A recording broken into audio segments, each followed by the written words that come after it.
Hello friends, मैं मीनू एक बार फिर आपका स्वागत करती हूँ आपके इस प्यारे YouTube channel study with Mushahid में। मैंने मॉडर्न हिस्ट्री के क्वेश्चंस डालने एमसीक्यूज़ डालने स्टार्ट किए थे। आप लोगों ने देखे और कुछ लोगों ने देखे, उस पर क्या कोई ख़ास प्रतिक्रिया मुझे नहीं मिली है, तो उसी की अगली सीरीज़ जो है मैं वो लेकर आई हूँ।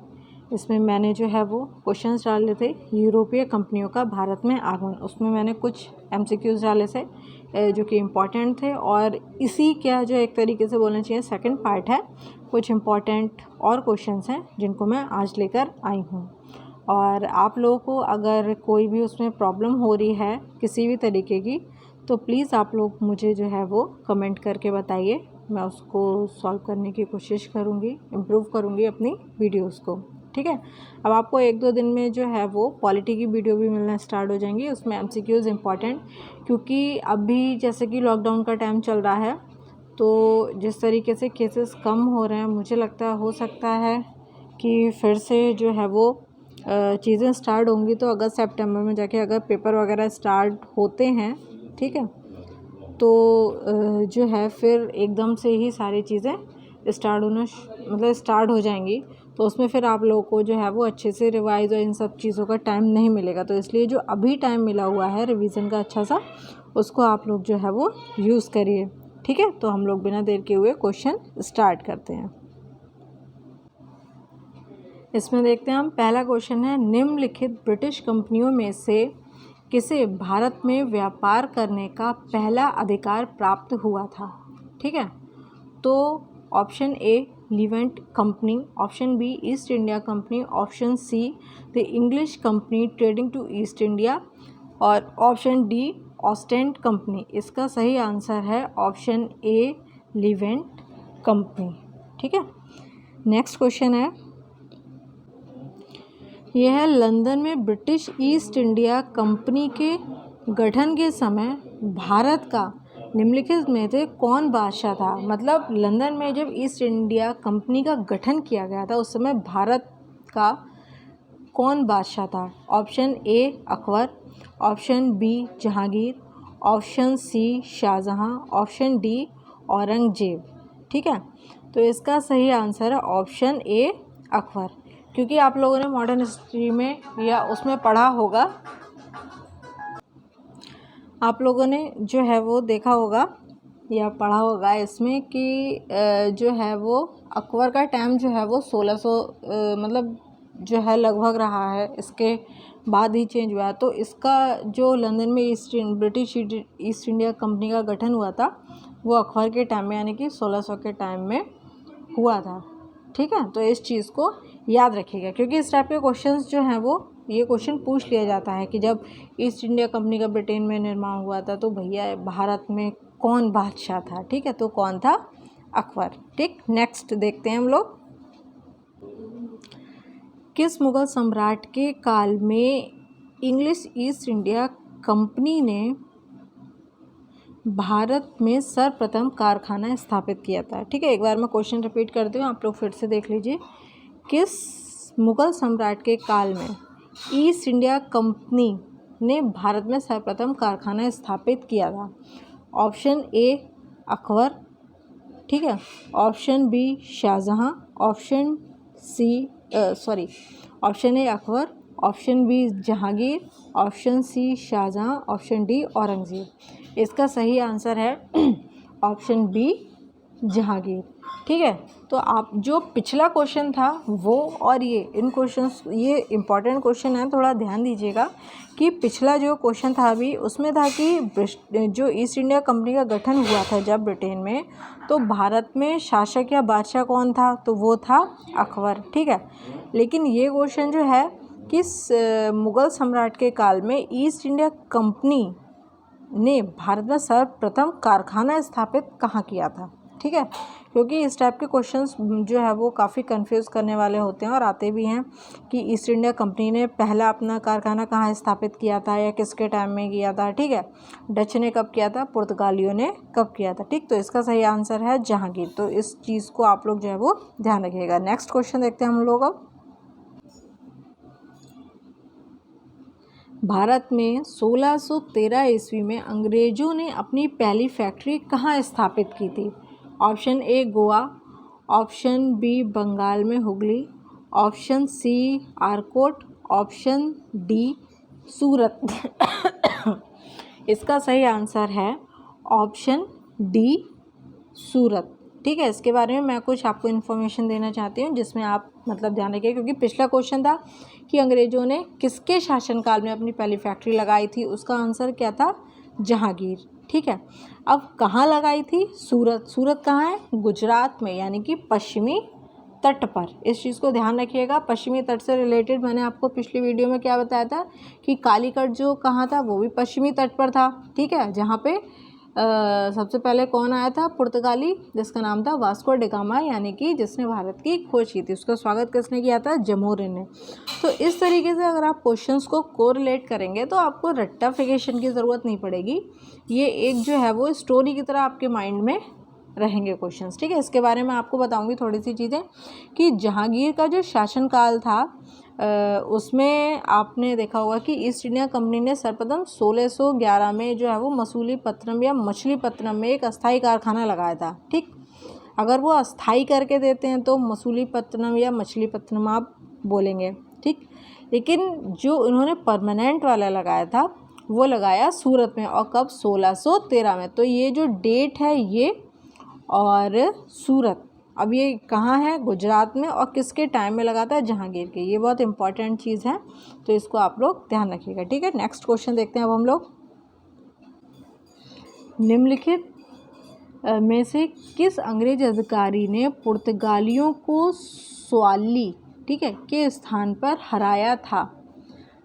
फिर से क्वेश्चन को जो है आप लोग ध्यान से सुनिए कि निम्नलिखित में से किस अंग्रेज अधिकारी ने पुर्तगालियों को, मतलब पुर्तगाली सबसे पहले आए थे, फिर अंग्रेज भी आ गए, तो इनमें आपसी संघर्ष रहा, तो अंग्रेज अधिकारियों ने पुर्तगालियों को स्वाली के स्थान पर हराया था। ठीक है, किस अंग्रेज ने हराया था?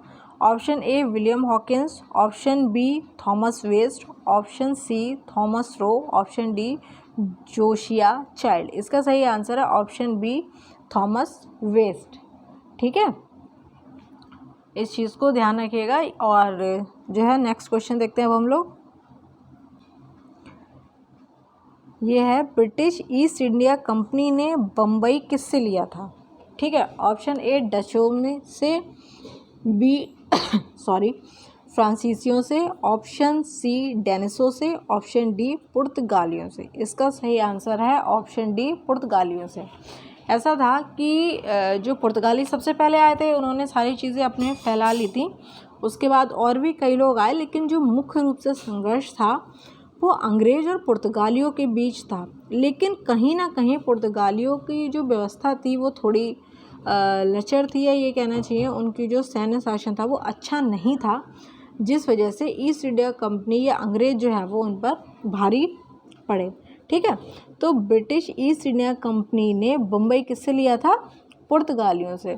और पिछले सेशन में मैंने आपको बताया था कि कलकत्ता की स्थापना किसने की थी? कौन थे वो? चारनॉब ने। ठीक है, तो उस चीज़ को भी ध्यान रखिएगा। इसमें मैं कुछ और चीज़ भी आपको बताना चाहूँगी कि जो ब्रिटिशर्स थे यानी कि अंग्रेज़ थे और पुर्तगाली थे, उन्होंने काफ़ी मतलब एक वैवाहिक रिलेशन भी बनाया था जिससे जो है उनका वो चलता रहे।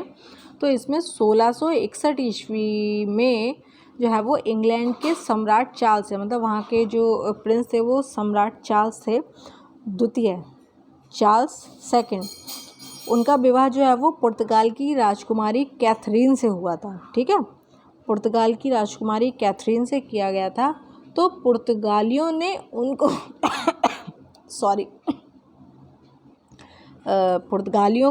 पुर्तगालियों ने जो है वो उनके लिए, किसके लिए? चार्ल्स, जिनसे उनकी राजकुमारी की शादी हो रही थी, उनको उपहार स्वरूप दिया था। ठीक है, उपहार स्वरूप बम्बई जो है वो उनको दे दिया था, जिसे जो है वो सम्राट चार्ल्स ने 1668 ईस्वी में 10 पाउंड वार्षिक किराए पे, कितना? 10 पाउंड वार्षिक किराए पर ब्रिटिश ईस्ट इंडिया कंपनी को दे दिया था। इस चीज़ को भी ध्यान रखिएगा कि किसकी शादी किससे हुई थी, जो मैंने अभी आपको बताया कि सम्राट चार्ल्स जो थे इंग्लैंड के थे सम्राट थे, उनकी शादी पुर्तगाल की राजकुमारी कैथरीन से हुई थी। तो पुर्तगालियों ने उनको उपहार स्वरूप बम्बई दिया था, जिसको उन्होंने 1668 में जो है वो 10 पाउंड वार्षिक किराए पर ब्रिटिश ईस्ट इंडिया कंपनी को दे दिया था। ठीक है, नेक्स्ट क्वेश्चन देखते हैं अब हम लोग। ये है आपका क्वेश्चन, ईस्ट इंडिया कंपनी के किस अंग्रेज गवर्नर को औरंगजेब द्वारा भारत से निष्कासित किया गया? ठीक है, option A Aungier, option B sir John Child, option C sir John Gayer, option D sir Nicholas Waite. इसका सही आंसर है option B sir John Child. ठीक है, इसे औरंगजेब ने जो है वो निष्कासित कर दिया था। क्यों कर दिया था, इसका भी रीज़न था। इन्होंने जो है वो ये बम्बई के गवर्नर थे जॉन चाइल्ड, और इन्होंने 1688 के लगभग में जो है वो बम्बई और पश्चिमी समुद्र के तट पर जो है वो मुग़ल बंदरगाह, मुग़ल बादशाह के जो बंदरगाह थे वहाँ पे क्या है, इन्होंने घेरा डाल लिया था। ठीक है, वहाँ पे घेरा डालने के बाद जो है इन्होंने मक्का जाने वाले जो हज यात्री थे उनको बंदी बनाने का प्रयास किया। मतलब जो एक धार्मिक चीज़ है किसी की भी, उसमें इन्होंने बाधा डालने की कोशिश की। जो मक्का जाने वाले हज यात्री थे उनको बंदी बना लिया, जिसके फलस्वरूप क्या हुआ, औरंगजेब ने जो है वो भारत से इन्हें निष्कासित का आदेश दिया। उसके बाद मुग़ल शासक अंग्रेज औरंगजेब के सामने जो है इन्हें बेवश होना पड़ा, काफ़ी माफ़ी वगैरह मांगी थी, तब जो है इनको दोबारा से परमिशन मिली थी। ओके, नेक्स्ट क्वेश्चन देखते हैं अब हम लोग। क्वेश्चन है, निम्नलिखित में से प्रथम कर्नाटक युद्ध का कौन सा तात्कालिक कारण था? ठीक, तात्कालिक कारण। ऑप्शन ए अंग्रेज और फ्रांसीसियों के बीच प्रतिद्वंद्विता, ऑप्शन बी ऑस्ट्रिया की राजगद्दी की जंग, ऑप्शन सी कर्नाटक की राजगद्दी का मसला, ऑप्शन डी अंग्रेजों द्वारा फ्रांसीसी जहाज़ों का अधिग्रहण। इसका सही आंसर है ऑप्शन डी अंग्रेजों द्वारा फ्रांसीसी जहाज़ों का अधिग्रहण। ठीक है, क्योंकि इन लोगों में जो है वो चलती रही है लड़ाई। नेक्स्ट क्वेश्चन देखते, इसको सही आंसर है जो ऑप्शन डी। ठीक, अंग्रेजों द्वारा फ्रांसीसी जहाज़ों का अधिग्रहण। अंग्रेजों ने जो क्या किया था, फ्रांसीसी जहाज़ जो खड़े थे उनको जो है कब्जा कर लिया था। तो इस वजह से जो है कर्नाटक का प्रथम युद्ध हुआ था, और वो उसका तात्कालिक कारण यही था। ठीक है, बाकी जब मैं डिटेल में बताऊंगी तब इसके और कारण और इसका परिणाम ये सारी चीज़ें बताऊंगी। बाकी एक चीज़ और ये है कि कर्नाटक का प्रथम युद्ध जो है वो सेंट थोमे के युद्ध के लिए भी जो है वो एक स्मरणीय है, बहुत ही इम्पॉर्टेंट चीज़ है, इस चीज़ को ध्यान रखिएगा। सेंट थोमे, ठीक है, सेंट थोमे नाम का जो युद्ध है वो प्रथम कर्नाटक युद्ध में ही हुआ था, तो इस चीज़ को ध्यान रखिएगा आप। ठीक, और नेक्स्ट क्वेश्चन देखते हैं हम लोग। यह है कर्नाटक युद्ध किन किन के मध्य लड़ा गया था? मतलब कर्नाटक का जो युद्ध हुआ था वो किस किस के बीच हुआ था? ऑप्शन ए अंग्रेज व फ्रांसीसी, ऑप्शन बी अंग्रेज व डच, ऑप्शन सी अंग्रेज व मराठे, ऑप्शन डी हैदर अली व मराठे। तो आपको पिछले जो क्वेश्चन था उससे आप गैस कर सकते हैं, उसका आंसर था अंग्रेजों द्वारा फ्रांसीसी जहाज़ों का अधिग्रहण, यानी कि अंग्रेज और फ्रांसीसी लोगों के बीच युद्ध हुआ था। ठीक है, तो किन किन के बीच हुआ था? ऑप्शन ए अंग्रेज और फ्रांस के बीच। ठीक है, नेक्स्ट देखते हैं अब हम लोग। निम्नलिखित में से कौन सा प्रथम यूरोपीय व्यक्ति था जिसे भू क्षेत्र को अर्जित करने के उद्देश्य से भारतीय राजाओं के झगड़ों में भाग लेने की नीति आरंभ कर दी? देखिए, अब उन्होंने क्या किया था, अंग्रेजों ने जो है वो भारतीय राजाओं को जब उन्होंने देख लिया कि इनकी आपस में जो है वो फूट है, खींचातानी है, आप धाप है, तो उन्होंने क्या, उनके बीच के झगड़ों में जो है वो हस्तक्षेप करना प्रारंभ कर दिया था। ठीक, अब किसने किया था, ये नीति किसने आरंभ की थी? Option A Clive, option B Dupleix, option C Albert Cook, option D Warren Hasting. इसका सही आंसर है ऑप्शन बी डुप्ले। ठीक है, नेक्स्ट क्वेश्चन है, बंगाल में निम्नलिखित में से कौन सा कारखाना डचों ने स्थापित किया था? ठीक है, बंगाल में निम्न में से कौन सा कारखाना डचों ने स्थापित किया था? Option A Bandel, option B Chinsurah, option C Hooghly, option D Shrirampur. इसका जो सही आंसर है वो है ऑप्शन बी चिन सुरा। ठीक है, इसको जो है वो डचों ने कब किया था, अभी एक सेकंड, 1653 में। ठीक है, इस चीज़ को ध्यान रखिएगा। नेक्स्ट क्वेश्चन देखते हैं हम लोग। फ्रांसीसी दक्कन में शक्ति आंदोलन स्थापित करने में असफल रहे थे। मतलब दक्कन यानी कि जो हमारा प्रायद्वीपीय भारत है, ठीक, साउथ इंडिया जिसे बोलते हैं, उसमें शक्ति आंदोलन स्थापित करने में असफल रहे थे, क्यों? ऑप्शन ए, डुप्लेस सक्षम सेनापति नहीं थे। ऑप्शन बी, अंग्रेजों की फौज शक्तिशाली थी। ऑप्शन सी, भारतीय लोग फ्रांसीसियों को पसंद नहीं करते थे। ऑप्शन डी, पौंडीचेरी सामरिक केंद्र था। इसका सही आंसर है ऑप्शन बी, अंग्रेजों की फौज शक्तिशाली थी। ठीक है, नेक्स्ट क्वेश्चन देखते हैं अब हम लोग। अंग्रेजी शासन काल में भारत का कौन सा क्षेत्र अफीम उत्पादन हेतु प्रसिद्ध था? ठीक, option A Bihar, option B दक्षिणी Bharat, option C Gujarat, option D Assam. इसका सही आंसर है ऑप्शन ए बिहार। ये क्वेश्चन आ भी चुका है कई बार। ठीक है, नेक्स्ट क्वेश्चन देखते हैं अब हम लोग। निम्नलिखित यूरोपियों में से कौन सा एक स्वतंत्रता पूर्व भारत में व्यापारी के रूप में सबसे अंत में आए? ठीक है, option A Dutch, option B English, ऑप्शन सी फ्रांसीसी, ऑप्शन डी पुर्तगाली। इसका सही आंसर है ऑप्शन सी फ्रांसीसी। ठीक है, पुर्तगाली तो सबसे पहले आए थे, मैं ये थोड़ी भूल गई बोलते बोलते, सॉरी। तो निम्नलिखित यूरोपियों में से कौन सा एक स्वतंत्रता पूर्व भारत में व्यापारी के रूप में सबसे अंत में आया? फ्रांसीसी। सबसे पहले कौन आया? पुर्तगाली। सबसे लास्ट में कौन आया? फ्रांसीसी। ये दो क्वेश्चन बहुत ही ज़्यादा इंपॉर्टेंट हैं, इसको आप लोग मतलब ध्यान रखिएगा कि क्वेश्चन आ जाता है कि सबसे पहले कौन आया था, तो पुर्तगाली आए थे। सबसे अंत में कौन आया था? फ्रांसीसी आए थे। लेकिन वो कौन था जिन्होंने हमारे देश पे 200 साल राज्य किया? वो अंग्रेज थे।